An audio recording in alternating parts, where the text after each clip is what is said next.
My name's Greg. I turned 52 months ago. I've been a father for 24 years, a husband for 27, and working at the same company for nearly 30. I'm the kind of guy who fixes leaky sinks before breakfast, remembers everyone's birthdays without a Facebook reminder, and has been shoveling our driveway before anyone wakes up since 1998. I never wanted much, not a big house, not a fancy car, not even a lot of recognition. Just respect. A little appreciation would have been nice, too. But respect? That's the one thing I always assumed I had. I didn't realize how wrong I was until the day I turned 50. Now, my family isn't awful. At least, that's what I used to think.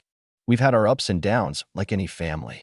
My wife, Carol, and I got married young, had our son, David, a few years in, then our daughter, Emma. I worked while Carol stayed home until the kids got older, and when she went back to work, I adjusted my hours so I could help more around the house. I didn't complain. That's what partners do. Or, at least, that's what I thought partners did. But somewhere along the way, I guess I stopped being seen as a person and started being the background guy. The wallet. The chauffeur. The man behind the camera who never gets to be in the picture. The morning of my birthday started normal. Carol made pancakes. Kind of. They were cold by the time I came down because she'd already left to take Emma to a yoga class. She left me a post-it note with Happy 50th stuck on the coffee maker. No call, no hug, just that note. Still, I smiled. I figured they had something planned. Maybe a nice dinner. Maybe we go out to that Italian place I like. Maybe my son would drive down from college like he used to when he missed us. I still had hope then. That was my mistake. By noon, Carol texted to say, "Don't eat too much. We've got something later." I didn't ask questions. I figured it was all part of the surprise. Around 4, I got told to get dressed nice but not too fancy. So I threw on slacks and a button-up. Ironed, clean-shaven, even used the cologne I knew Carol liked, back when she noticed those things. Then I waited. 45 minutes passed. No one came. Finally, David called. "Hey, Dad, can you pick up a cake from Mitchell's on your way to Aunt Sandy's? Mom forgot to order one." I paused. "You want me to pick up my own birthday cake?" There was this silence. Then David laughed. "Come on, it's just easier. You're the closest one to Mitchell's, right?" I didn't argue.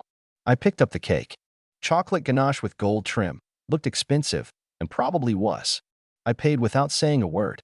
Drove over to Sandy's, cake in hand, still thinking maybe, just maybe, this was all a weird setup for a heartfelt surprise. Something cheesy, sure, but touching. Maybe a video montage. Or even just a toast where someone said, "Hey Greg, thanks for holding this family together." Instead, I walked into a room decorated like a college frat party. Streamers. Party hats. Balloons with my face printed on them, poorly cropped. And right there, hanging across the fireplace mantel, was a giant white banner with glittery gold letters that read, "Congratulations on Mediocrity." I froze. Literally froze in place. My hands were still holding the cake box. I looked around. Everyone was there: Carol, Emma, David, my in-laws, cousins, coworkers. Laughing. Taking pictures of the banner. Pointing. Carol was standing under it, doing a silly pose like it was the best joke in the world. I watched her lift her phone and snap a selfie with it, then call over Emma to join in. No one noticed me at first. I just stood there, trying to process what I was even looking at. Mediocrity? Is that what I was now? A running joke? When Carol finally saw me, she smiled and said, "Isn't it hilarious?" Emma thought of it. Emma grinned. "It's satire, Dad. Like an ironic roast. You know, 'cause you're so consistent." Consistent. That word. It's been used to describe thermostats. Alarm clocks. Not people. David came over and patted my back. "Lighten up, Dad. It's just a joke." I didn't say anything. I walked the cake to the kitchen, placed it on the counter, and started helping set up the drinks. I opened bottles. I poured glasses. I snapped photos of other people posing. I made sure the elderly relatives had somewhere to sit. I even cleaned up when people started leaving. Carol went out for drinks with her sister afterward. Emma left with her friends. David stayed behind long enough to say, "Great party, huh?" before heading out too. I sat alone in the kitchen afterward. The banner was still up. A half-full glass of warm punch set near the sink. I cleaned it anyway. That night, I didn't argue. I didn't yell. I didn't cry. I went upstairs, packed a weekend bag with some clothes and my laptop, grabbed the envelope with the emergency cash I always kept in the safe, Funny how no one ever remembered it existed but me, and drove off. I didn't leave a note. I didn't need to. If they couldn't see what they'd done by then, a handwritten letter wasn't going to change anything. I didn't go far at first. Just a few towns over. Rented a room in a small inn with spotty Wi-Fi and zero expectations. For the first 3 days, I didn't answer my phone. I let the text pile up. Where are you? Did you go to Jim's place? Are you mad about the party? Can you send me the group photos? That one was from Carol. I deleted every message. A week later, I checked Facebook out of curiosity. That's when I saw David's post. A photo of us when he was 10 at his Little League game. I was kneeling beside him, mud on my jeans, grinning like a fool while he held up his trophy. The caption said, "If anyone sees my dad, please tell him we didn't mean it. We love you. Please come home." That was the moment the guilt started to creep in. The quiet, gnawing kind. The kind that whispers, maybe you're overreacting. That maybe this was all a misunderstanding. Maybe they did appreciate me. They just had a weird way of showing it. I almost packed my bag again. Almost. But then I got an email. A short one. From Carol. "No, I miss you. No, we were wrong. Just this. Please let me know when you'll be back. There are bills to sort out." That was the moment something inside me shifted. Like a lever being pulled. Something that had been standing still for decades suddenly clicked into motion. And that's when I made the call. The one that would change everything. I called an old friend of mine, Peter. We hadn't talked much over the last few years, but we used to be close. We met back when we were both in our 20s, working warehouse jobs before I moved into operations, and he started his own contracting business. Peter always said I was too dependable for my own good, which I used to take as a compliment. This time, he didn't say hello. He just picked up and said, "About time." We talked for hours. I told him everything. Not just about the birthday banner, but about the little moments leading up to it that I hadn't even realized were bothering me. Like how Carol hadn't asked me how my day was in years. How Emma only called when she needed money. How David only ever talked to me about career stuff when he wanted connections. And how my entire existence seemed to revolve around what I could provide, not who I was. I was a vending machine with a heartbeat. And the worst part? I'd allowed it. Peter didn't tell me to go back. He didn't tell me to leave either.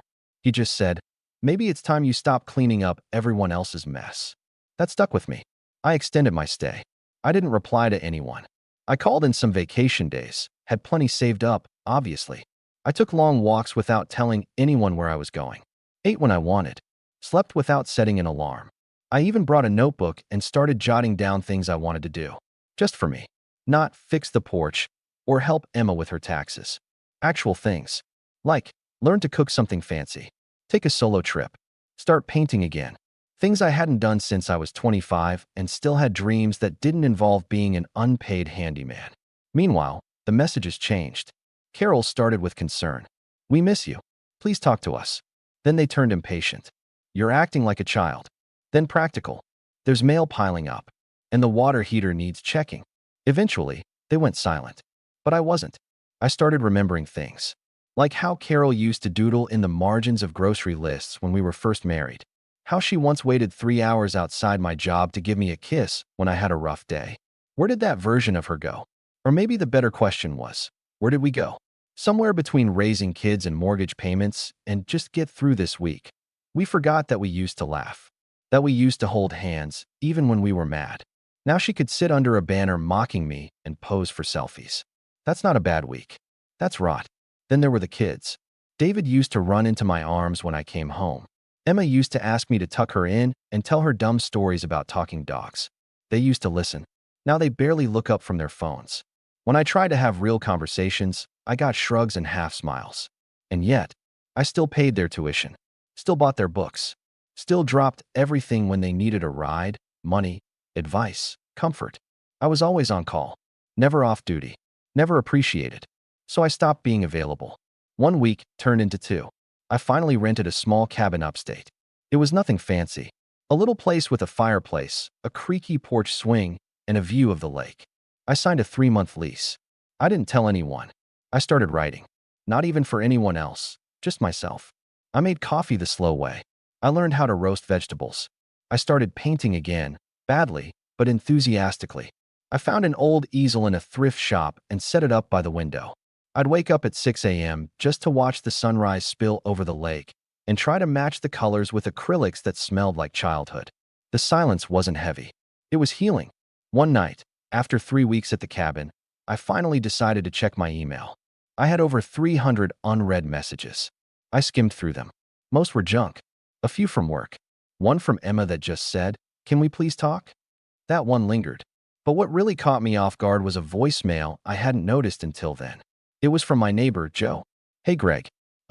Not sure if you're around, but Carol's been having a lot of people over. Pretty regular. Not that it's my business, but I saw a guy leaving the house last night. Thought you'd want to know." I replayed that message 3 times. Not because I was devastated. Honestly, I felt nothing. Not anger. Not jealousy. Just a kind of quiet confirmation that I'd been running on empty in a relationship that hadn't loved me back in years. If she had someone else over, well, maybe it had been going on longer than I realized. Or maybe she just filled the vacuum I left behind with the first warm body who could turn a wrench. But it wasn't my problem anymore. Still, I decided it was time to take the next step. I called my boss, said I needed an extended leave of absence, maybe even a sabbatical. To my surprise, he supported it. Said I was one of the most reliable people he'd ever worked with. That the office wouldn't be the same without me. I almost cried. It was the first time in years I felt seen. A few days later, I got a letter in the mail. Not a text. Not an email. A real, handwritten letter. The return address was from David's college. Inside, there was just one line. "I'm sorry, Dad. We really didn't mean it. But I think we all need to understand who you are, not just what you do for us." Underneath it was a picture. That same one from Little League. Only this time, David had scribbled over the trophy and written, "My hero." That's when I knew. I wasn't going back the same man they thought they knew. The man who poured the drinks, took the pictures, cleaned up the mess. I was done being the background. If I ever returned, it would be on my terms. But before I could even consider that, I got a call. From Carol. Tight voice. Shaky breath. "Greg, we need to talk. It's about the house." I stayed silent. She exhaled. "I think someone's been stealing from the joint account." I didn't say anything right away. I just listened. Carol's voice on the other end was brittle, like someone trying to pretend they were calm but barely holding it together. "It's probably just a mistake," she said too quickly.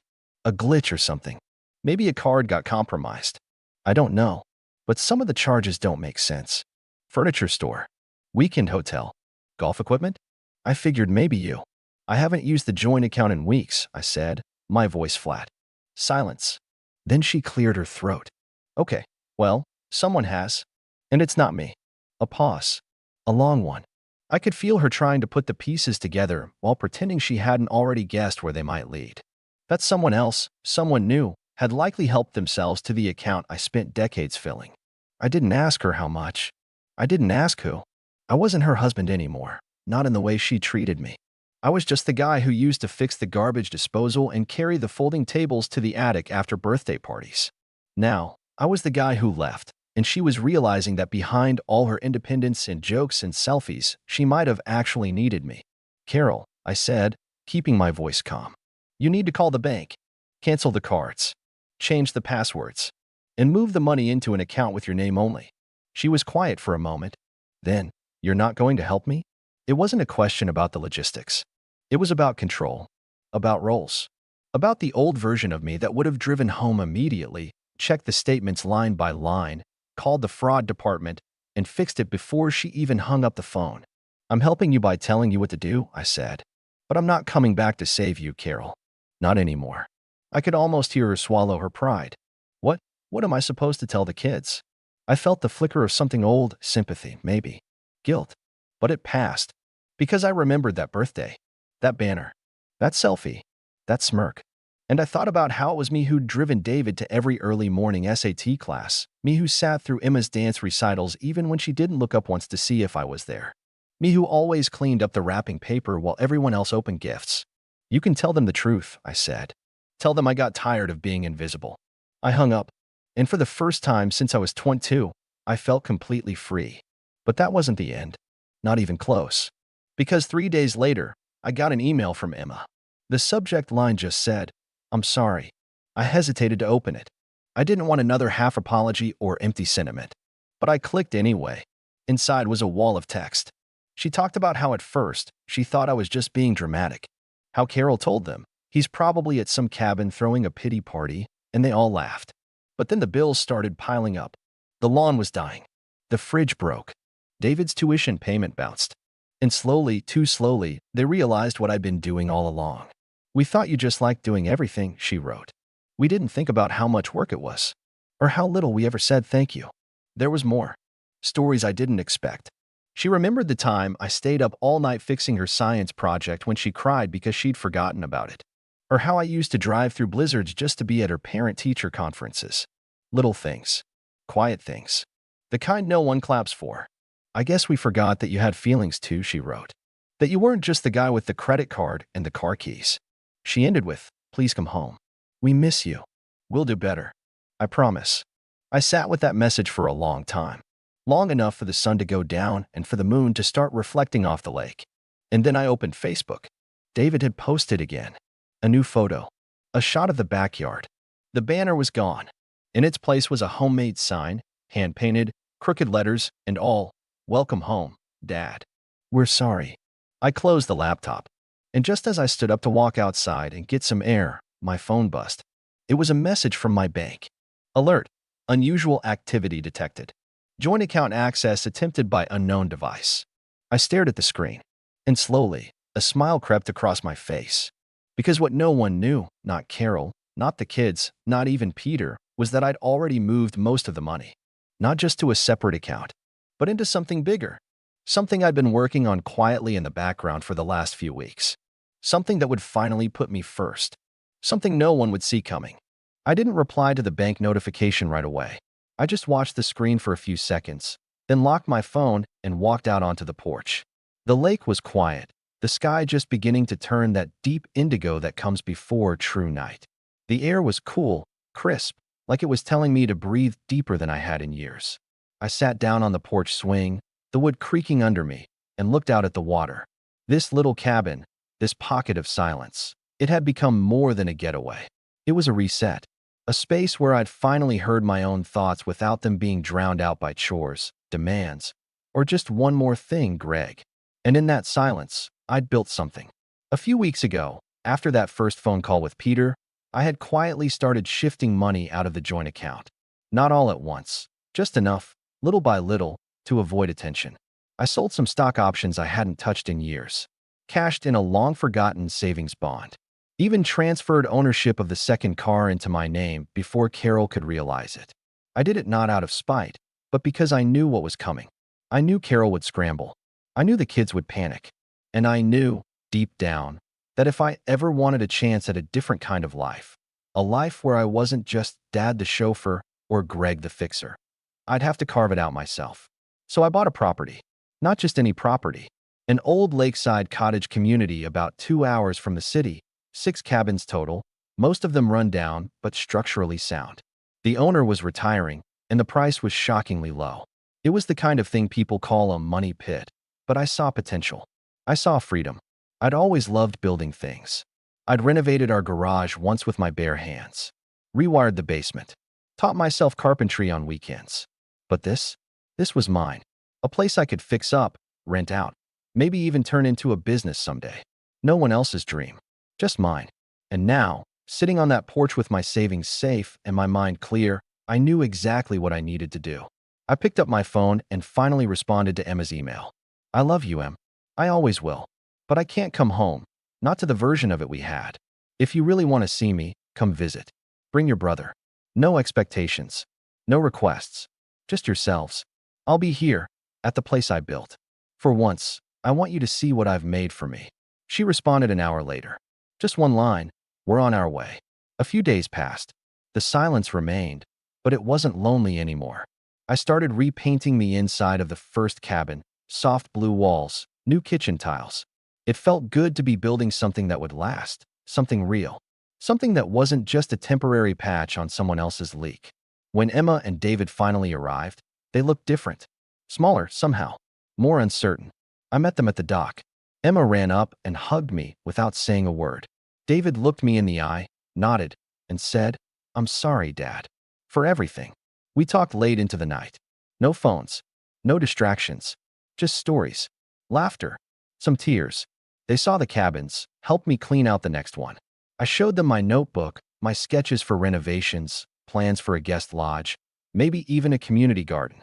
They didn't ask for money, or favors, or explanations. They just listened. Carol didn't come. She called once, left a message, said she'd made a mistake and that things got out of hand, that she missed me, that she wanted to figure things out. I didn't call back. I didn't need to, because figuring things out was something I was already doing, on my own, and I liked the man I was becoming. Months passed. The cabins started to fill, travelers, retirees, artists looking for a quiet place. I built a website, started getting bookings. Even Peter came by one weekend to help me install new plumbing. He grinned and said, "You finally got out of the background, huh?" Yeah, I did. 1 year after the party, that awful, glitter-covered roast, I spent my 51st birthday sitting on that same porch, overlooking the lake. No banners, no cheap jokes, just a fresh-baked pie Emma had made from scratch and David standing by the grill, flipping burgers while we listened to old rock music on a Bluetooth speaker. This time, I didn't pour the drinks. They brought me one. This time, I didn't take the photo. I was in it. And as the sun dipped behind the trees and the porch light flickered on, I realized something. Sometimes you don't need to burn bridges. You just need to stop building them for people who walk over you. I didn't leave my family. I left the version of myself that let them forget I was a person too. And that, I'll never regret.